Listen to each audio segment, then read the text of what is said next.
নমস্কার বন্ধুরা, আজকে আবারও চলে এসেছি একটি চিঠি নিয়ে। আজকেও কোনো কবিতা নয়, একটি চিঠি নিয়ে এসেছি। চিঠিটি একজন স্ত্রীর তার স্বামীর উদ্দেশ্যে লেখা একটি চিঠি। তার স্বামী ছিলেন সৈনিক ভারতবর্ষে। তো একটু বড় আছে চিঠিটা, আমি সরাসরি চিঠিতে চলে যাচ্ছি। প্রিয়তম সু, আজ ভুল বললাম, আমাদের জীবনের বড্ড আনন্দের দিন। আজ আমাদের স্ত্রী পা দিল এক নতুন জীবনে। আজ 26টা বছর পর কাল আমাদের মেয়ে যাবে শ্বশুরবাড়ি। একটা নতুন পরিবার, নতুন মানুষ, নতুন স্বপ্ন। জানো সু, আজ সেই পুরোনো দিনগুলো খুব মনে পড়ছে। যেদিন প্রথম কাকাই তোমার ছবিটা আমার হাতে দিয়ে বলেছিল, দেখ তো মৌ, কেমন লাগে ছবিটা। আমি তোমার ছবিটা হাতে নিয়ে এক পলক দেখেছিলাম। দুটো উজ্জ্বল চোখ যেন ওই ছবির ভিতর থেকে শিহরণ খেলিয়ে গেল আমার মধ্যে। প্রথম যৌবনের ঢেউ ফুটে উঠেছিল লাল আভায়। কাকাইকে ছবিটা হাতে দিয়ে শুধু বলেছিলাম, তোমরা যা ভালো বুঝবে। তুমি, মামনি আর বাপি তার পরের দিন এলে আমায় দেখতে। তখন আমি 21, কলেজের 3rd ইয়ারের চনমনে হাসি খুশি একটা মেয়ে। শরীরে মনে ভালো লাগার আবেশের সাথে আমার সদ্য মাখা যৌবন সেদিন ফুটে উঠেছিল মায়ের ওই হালকা গোলাপি শাড়িটায়। এই কথাটা অবশ্য আমার না, তোমারই। বিয়ের পর শুনেছিলাম তোমার কাছে। তোমার মনে আছে সু, সেদিন কেমন আর চোখে দেখছিলে আমায় তুমি? আমাদের যখন আলাদা করে কথা বলার জন্য পাঠানো হলো পাশের ঘরে, তুমি তো লজ্জায় কোনো কথাই বলছিলে না। তারপর নীরবতা ভেঙে হঠাৎ বলে উঠলে, আচ্ছা, গোলাপি কি তোমার প্রিয় রং? আমি শুধু মুখ লুকিয়ে বলেছিলাম, মনে আছে সু, সেদিনই তুমি আমায় বলেছিলে, মৌ, আমার কাজটা কি জানো তো? আমি কিন্তু আর সবার বরের মতো রোজ তোমার কাছে থাকবো না। আমার যে অনেক দায়িত্ব। আমার এক মায়ের নাম ভারতবর্ষ। আমার সেই মায়ের ওপর আমার অনেক দায়িত্ব। তাকে শান্তিতে রাখার জন্য আমাকে যে বছরগুলো কাটাতে হয় ভূস্বর্গে, তোমার পাশে আমি সারা জীবন থাকবো। তোমায় আগলে রাখবো ভালোবাসা দিয়ে, কিন্তু দূর থেকে। বছরের ওই একটা মাস তুমি আমাকে কাছে পাবে। তুমি মানিয়ে নিতে পারবে তো? সেদিন ওই কথাগুলো শুনেই হয়তো ভালোবেসে ফেলেছিলাম তোমায়। মুখ ফুটে হয়তো শুধু বলেছিলাম, পারবো। কিন্তু বিশ্বাস করো সু, সেদিন তোমায় অনেক কথা বলতে ইচ্ছা করছিল। মনে মনে সেদিন তোমায় প্রণাম করেছিলাম। ভগবানের কাছে বলেছিলাম, আমি ধন্য হব ঠাকুর এই মানুষটাকে পেলে। জানো সু, তুমি তো কাকাইয়ের বন্ধু ছিলে, তাই কাকাই সব থেকে বেশি করে চেয়েছিল আমাদের বিয়েটা হোক। বাবা মা একটু আপত্তি করেছিল তোমার চাকরিটার খবর পেয়ে। তোমরা সেদিন চলে যাওয়ার পর বাবা আমার মাথায় হাত দিয়ে বলেছিল, তুই রাজি মা?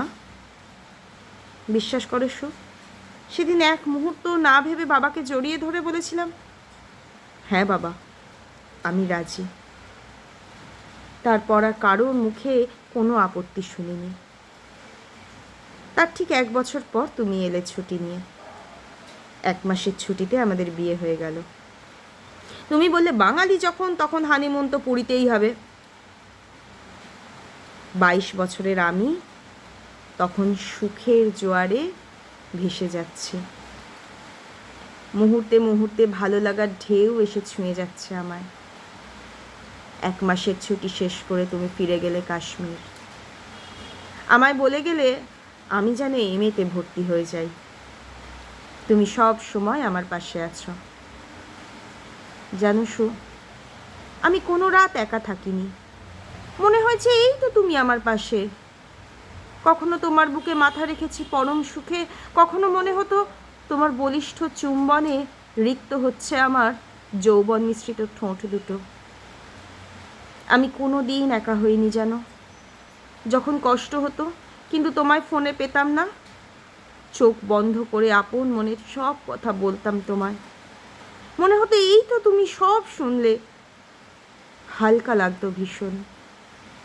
দেখতে দেখতে কেটে গেল আরও একটা বছর।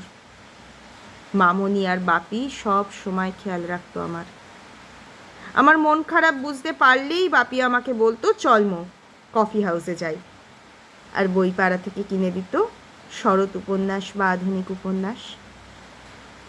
তুমি যখন দ্বিতীয়বার এলে আমার হাত দুটো শক্ত করে ধরে বলেছিলে আমায় একটা ছোট্ট মৌ এনে দেবে। লজ্জায় তোমার বুকে মুখ লুকিয়ে সম্মতি জানিয়েছিলাম আমি। 22 দিন পর যেদিন বিকেল 5টায় তোমার ফ্লাইট, সেদিন বাড়ি থেকে বেরোনোর আগে আমায় বুকে জড়িয়ে ধরে বলেছিলে মৌ, তোমার কোনো আক্ষেপ নেই তো আমাকে নিয়ে? আমি যেখানেই থাকি তুমি জানবে আমি সব সময় তোমার কাছে আছি। আমার মন জুড়ে সারা দিন রাত তুমি ঘুরে বেড়াচ্ছ। তুমি আমাকে ছেড়ে যেও না যেন।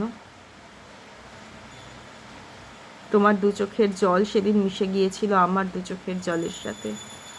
সেদিন তোমায় ধরে আমিও বলেছিলাম আমি খুব সুখী তোমার মতো স্বামী পেয়ে, আমি শুধু তোমার মৌ। তুমি কানে কানে বলেছিলে ছোট্ট মৌ আসার সম্ভাবনা দেখা দিলেই আগে আমাকে ফোন করবে কিন্তু। এক মুখ লজ্জা নিয়ে বলেছিলাম করব মশাই। তার ঠিক 2 মাসের মাথায় তোমায় বলেছিলাম। তুমি শুনে বলেছিলে মৌ, আজ আমি খুব খুব খুশি, মনে হচ্ছে এক্ষুনি ছুটে চলে যাই তোমার কাছে। খুব সাবধানে থাকবে কিন্তু। আমি আমার 2 মৌকে যেন সুস্থ দেখি।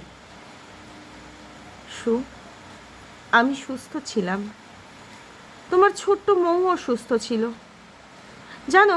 মামনি আর বাপি আমাকে বিছানা থেকে নামতেই দিত না। তবু সেদিন ল্যান্ডে আসা ফোনটা নেমে গিয়ে আমিই ধরেছিলাম।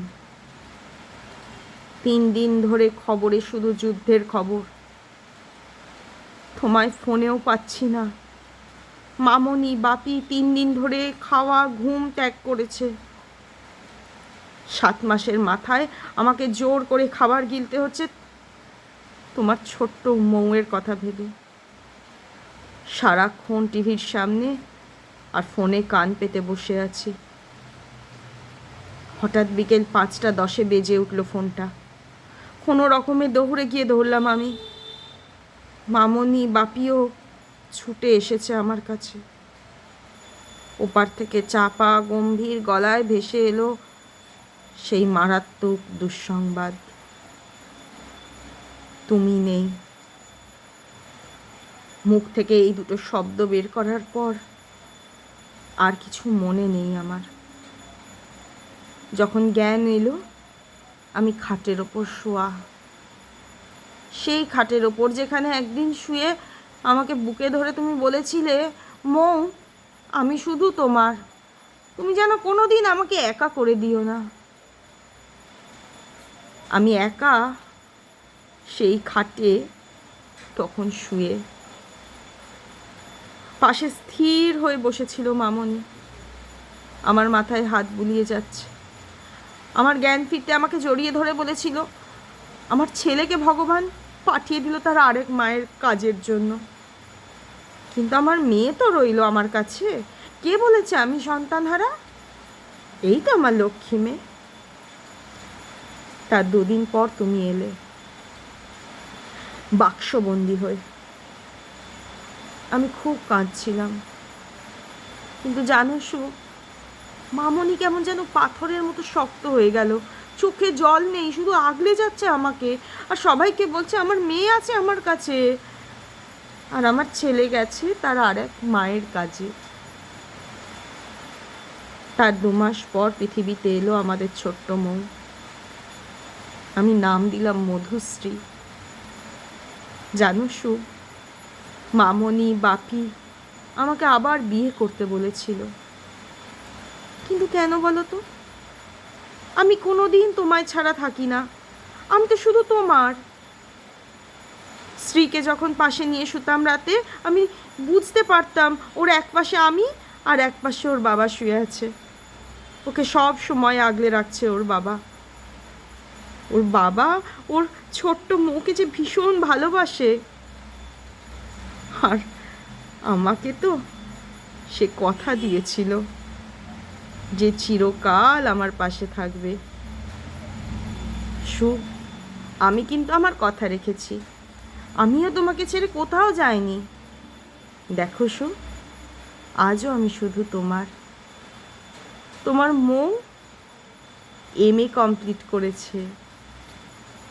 তোমার মৌ আজ একজন স্কুলের প্রধান শিক্ষিকা। আর তোমার স্বপ্নের ছোট্ট মৌ, সে আজ হিস্ট্রির প্রফেসর।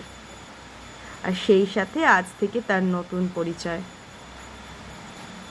এতদিন সে ছিল ইন্ডিয়ান আর্মি মিস্টার সু বোসের মেয়ে, আর সেই সাথে আজ থেকে ও ইন্ডিয়ান আর্মি মিস্টার অপূর্ব সাহার স্ত্রী। আমি জানি সু, তুমি খুব খুশি অপূর্বকে জামাই হিসেবে পেয়ে। না সু, আমি একবারের জন্য ভয় পাইনি অপূর্বর সাথে স্ত্রীর বিয়ে দিতে। স্ত্রী নিজেই পছন্দ করেছে অপূর্বকে। আমি নিজে হাতে ওদের ভালোবাসাকে পরিণতি দিয়েছি। তুমি আজ খুশি তো সু? সু, তোমার মেয়ে জামাইকে আশীর্বাদ করো, তারা যেন সুখী হয়। আর অপূর্ব যেন তার স্ত্রী, বাবা মা আর তার দেশ মায়ের সব সময় রক্ষা করতে পারে। ইতি, তোমার মৌ। নমস্কার।